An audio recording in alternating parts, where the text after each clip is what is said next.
Hello, my name is Tilo Flache and I live in Brighton in the UK. I've been running my business Cluttermeister for about 7 years now, and actually, Cluttermeister is the nickname that a lot of my clients have already adopted. Rather than calling Tilo, they call the Cluttermeister. I like to work with a variety of clients, but there are certain groups that have come more to the fore. Especially, I seem to be working more with men than a lot of my colleagues, and I tend to work with singles rather than families. I do work face to face most of the time, but lately, over the last couple of years, I've adopted more clients I work with virtually. My session's topic is defining goals using guided visualization.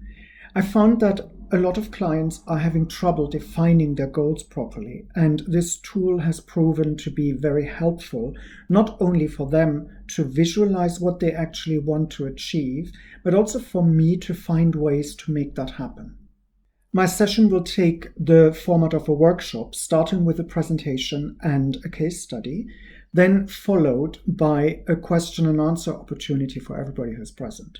I'm very much looking forward to meeting you all. A virtual conference like last year's is brilliant in the circumstances, but it's no match to meeting people in person.